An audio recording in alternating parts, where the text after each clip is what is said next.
بسم اللہ الرحمن الرحیم. شروع اللہ کا نام لے کر جو بڑا مہربان نہایت رحم والا ہے. عَمَّ يَتَسَاءَلُونَ عَنِ النَّبَإِ الْعَظِيمِ الَّذِي هُمْ فِيهِ مُخْتَلِفُونَ كَلَّا سَيَعْلَمُونَ ثُمَّ كَلَّا سَيَعْلَمُونَ أَلَمْ نَجْعَلِ الْأَرْضَ مِهَادًا وَالْجِبَالَ أَوْتَادًا وَخَلَقْنَاكُمْ أَزْوَاجًا وَجَعَلْنَا نَوْمَكُمْ سُبَاتًا وَجَعَلْنَا اللَّيْلَ لِبَاسًا وَجَعَلْنَا النَّهَارَ مَعَاشًا وَبَنَيْنَا فَوْقَكُمْ سَبْعًا شِدَادًا وَجَعَلْنَا سِرَاجًا وَهَّاجًا وَأَنزَلْنَا مِنَ الْمُعْصِرَاتِ مَاءً ثَجَّاجًا لِنُخْرِجَ بِهِ حَبًّا وَنَبَاتًا وَجَنَّاتٍ أَلْفَافًا. یہ لوگ کس چیز کی نسبت ایک دوسرے سے پوچھتے ہیں؟ کیا اس بڑی خبر کی نسبت جس میں یہ اختلاف کر رہے ہیں؟ دیکھو یہ عنقریب جان لیں گے، پھر دیکھو یہ عنقریب جان لیں گے. کیا ہم نے زمین کو بچھونا نہیں بنایا اور پہاڑوں کو اس کی میخیں نہیں ٹھہرایا؟ اور ہم نے تم کو جوڑا جوڑا پیدا کیا اور نیند کو تمہارے لیے موجب آرام بنایا اور رات کو پردہ مقرر کیا اور دن کو معاش کا وقت قرار دیا، اور تمہارے اوپر 7 مضبوط آسمان بنائے اور آفتاب کا روشن چراغ بنایا، اور نچڑتے بادلوں سے موسلا دھار میں برسایا تاکہ ہم اس سے اناج اور نباتات پیدا کریں اور گھنے گھنے باغ. إن يوم الفصل كان ميقاتا يوم ينفخ في الصور فتأتون أفواجا وفتحت السماء فكانت أبوابا وسيرت الجبال فكانت سرابا إن جهنم كانت مرصادا للطاغين مآبا لابثين فيها أحقابا لا يذوقون فيها بردا ولا شرابا إلا حميما وغساقا جزاء وفاقا إنهم كانوا لا يرجون حسابا وكذبوا بآياتنا كذابا وكل شيء أحصيناه كتابا فذوقوا فلن نزيدكم إلا عذابا. بے شک فیصلے کا دن مقرر ہے، جس دن سور پھونکا جائے گا تو تم لوگ فوج در فوج موجود ہوگے، اور آسمان کھولا جائے گا تو اس میں دروازے ہو جائیں گے، اور پہاڑ چلائے جائیں گے تو وہ ریت ہو کر رہ جائیں گے. بے شک دوزخ گھات میں ہے، یعنی سرکشوں کے لیے کہ ان کا وہی ٹھکانہ ہے، اس میں وہ صدیوں پڑے رہیں گے. وہاں نہ ٹھنڈک کا مزہ چکھیں گے نہ کچھ پینا نصیب ہوگا مگر کھولتا پانی اور بدبودار پیپ. یہ بدلہ ہے ان کے اعمال کے موافق. یہ لوگ حساب آخرت کی امید ہی نہیں رکھتے تھے اور ہماری آیتوں کو مسلسل جھٹلاتے رہتے تھے، اور ہم نے ہر چیز کو لکھ کر محفوظ کر رکھا ہے. سو اب مزہ چکھو، ہم تم پر عذاب ہی بڑھاتے جائیں گے. إن للمتقين مفازا حدائق وأعنابا وكواعب أترابا وكأسا دهاقا لا يسمعون فيها لغوا ولا كذابا جزاء من ربك عطاء حسابا رب السماوات والأرض وما بينهما.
تین دری لگنی اور ٹوٹل 5 دری لگنی ہے.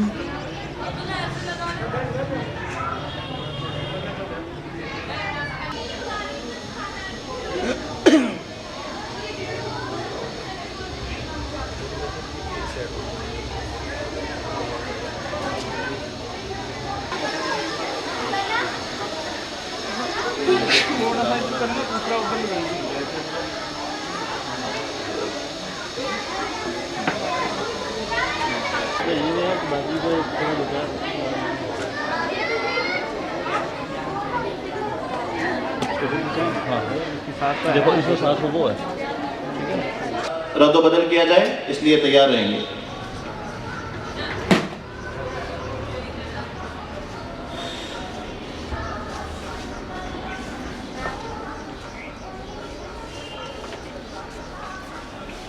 اور پھر آخر میں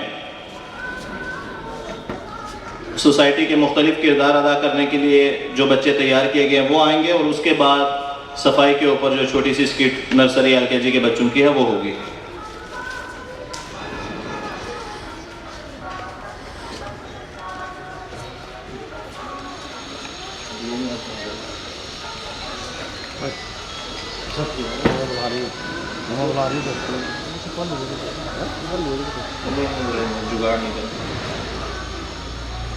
علیکم. اعوذ باللہ من الشیطان الرجیم. بسم اللہ الرحمن الرحیم.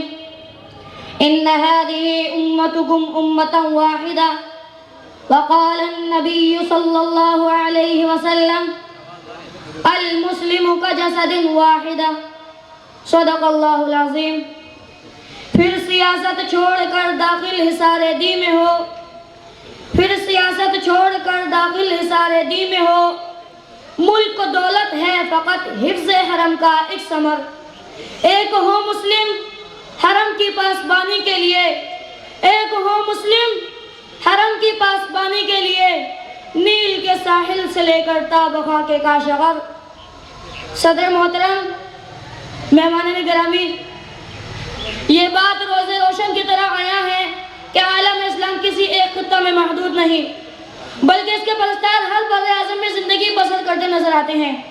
بالخصوص بر اعظم ایشیا اور افریقہ میں مسلمانوں کی تعداد کروڑوں میں ہے، اور کم و بیش 55 ملکوں پر مسلمانوں کی آزاد اور خود مختار حکومتیں ہیں، جن میں توحید اور رسالت کے پرستاروں کی تعداد 1.5 ارب نفوس سے بھی زائد ہے. گویا اس کرۂ ارض کا ہر چھٹا آدمی دین اسلام کا پیروکار ہے، مگر مقام صد افسوس یہ ہے کہ امت مسلمہ میں فکر و نظر کی وحدت کا فقدان ہے اور مرکزیت کی شدید کمی ہے. ہم آہنگی اور یکجہتی نہ ہونے کے برابر ہیں. ہر ملک ذاتی اور علاقائی مفاد کا اسیر ہے. رنگ و نسل عرب و عجم کے بت کاٹے گئے ہیں، جس کی وجہ سے مسلمان زوال اور انحطاط کا شکار ہیں. اقبال نے مسلمانوں کی ذلت اور پستی کو دیکھا اور تاریخ اوراق کو کھنگالا. اقبال نے اپنی آنکھ سے اسپین کی بدحالی کو دیکھا، قرطبہ کو دیکھا، قرطبہ کی جامعہ مسجد میں گھوڑوں کے استقبال کو دیکھا، غرناطہ کو دیکھا تو تڑپ کر کہا غرناطہ بھی دیکھا میری آنکھ نے لیکن، غرناطہ بھی دیکھا میری آنکھ نے لیکن، تسکین مسافر نہ سفر میں نہ حضر میں. دیکھا بھی دکھایا بھی سنایا بھی سنا بھی، دیکھا بھی دکھایا بھی سنایا بھی سنا بھی، ہے دل کی تسلی نہ نظر میں نہ نظر میں خبر میں. جناب صدر، آج پوری دنیا کے مسلمان شدت کے ساتھ محسوس کرتے ہیں کہ انہیں عربی اور عجمی کی بنیاد پہ تختہ مشق نہیں بنایا گیا. ان کے خلاف لسانی و علاقائی بنیادوں پر جنگ نہیں کی جا رہی ہے، ان کے خلاف لسانی و علاقائی بنیادوں پر جنگ نہیں کی جا رہی ہے، بلکہ یہ ساری فاس کشیاں، یہ بحری بیڑے، یہ فاس فوس بمبوں کی برسات، یہ گوان توموں پہ جن کے صدائیں صرف اور صرف اس لیے ہیں کہ ہم مسلمان ہیں اور لا الہ الا اللہ محمد رسول اللہ پڑھنے والے ہیں. مسلمانوں کو غلام بنانے کے لیے یہ سب کرنے کی کوششیں کی جا رہی ہیں، لیکن مسلمان مزاحمت کرتے ہوئے کہتے ہیں ہری ہے شاخ تمنا ابھی جلی تو نہیں، ہری ہے شاخ تمنا ابھی جلی تو نہیں، دبی ہے آگے جگر مگر بجھی تو نہیں. جناب صدر، تاریخ ہمیں بتاتی ہے کہ جب بھی مسلمان متحد ہوئے تو انہوں نے اپنے سب سے بڑے دشمن کو شکست پاس دی ہے. غزوہ بدر میں 313 نے 1000 کو شکست دی. غزوہ خندق میں 3000 نے 10,000 کو شکست دی. غزوہ موتا میں 30,000 نے 1.5 لاکھ کو شکست دی. ہر دور میں مسلم امت کے اتحاد نے فتح کا پرچم گاڑا ہے. یا وہ دور صلاح الدین ایوبی کا ہو یا وہ دور طارق بن زیاد کا ہو، جن کے بارے میں اقبال تڑپ کر گرج کر کہتے ہیں جلا ڈالی تھی کشتیاں تم نے اندلس کے ساحل پر، جلا ڈالی تھی کشتیاں تم نے اندلس کے ساحل پر، مسلمان پھر تیری تاریخ دہرانے کا وقت آیا.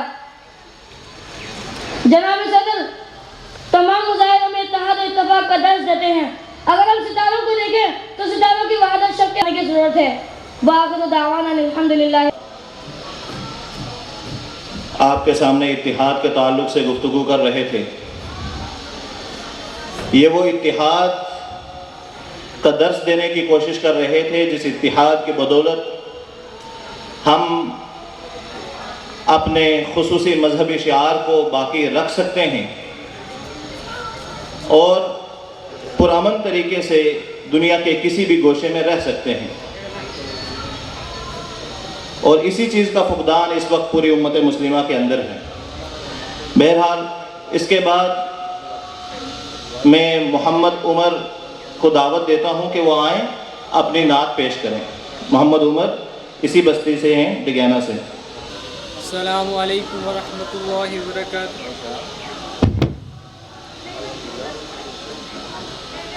ظاہر کی آنکھ سے نہ تماشا کرے کوئی، وہ دیکھنا تو دیدہ دل واہ کرے کوئی.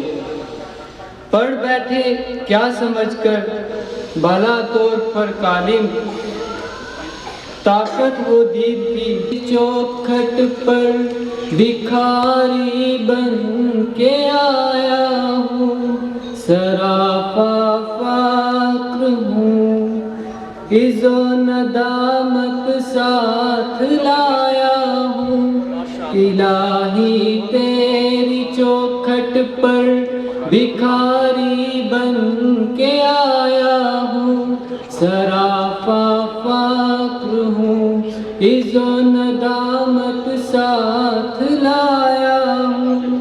بھکاری وہ کہ جس کے پاس جولی ہے نہ پیالہ ہے. بھکاری وہ حفظ و حوص نے مار ڈالا ہے. متاع دین و دانش نفس کے ہاتھوں سے لٹوا کر، سکون قلب کی دولت ہوس کی بینٹ چڑھوا کر، لٹا کر ساری پونجی غفلت و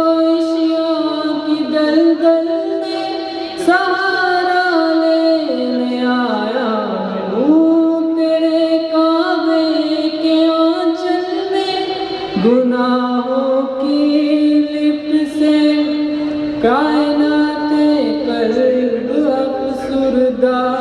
ارادے مضمحل ہمت شکستہ حوصلے مردہ. کہاں سے دل کی سچی ترجمانی کی کہ کس جہاں جل میں گزری ہے دریا زندگانی کی. ماشاءاللہ ماشاءاللہ. خلاصات یہ کہ بس جل بن کر اپنی روح سے لاہی سے، سراپا اپنی حقیقت کی تباہی. اب زحالی تیری چوکھٹ کے لائق ہر عمل سے ہاتھ ہے خالی. کہ تیرا در ہے تیرے مہر کا دربار ہے مولا. سراپا نور ہے ایک محبت سوتے انوار ہے مولا، تیری چوکھٹ جو آداب ہے میں ان سے خالی ہوں، نہیں جس کو سلیقہ مانگنے کا وہ سوالی ہوں، زباغل سے ندامت دل کی ناقص ترجمانی پر، خدایا رحم میری اس زبانی پر، یہ آنکھیں خشک ہیں یا رب انہیں رونا نہیں آتا، الہی تیرے چوکھٹ پر بھکاری بن کے آیا ہوں، سراپا فقر ہوں، جو ندامت ساتھ لایا ہوں، سراپا فقر ہوں، جو ندامت ساتھ لایا ہوں۔ السلام علیکم۔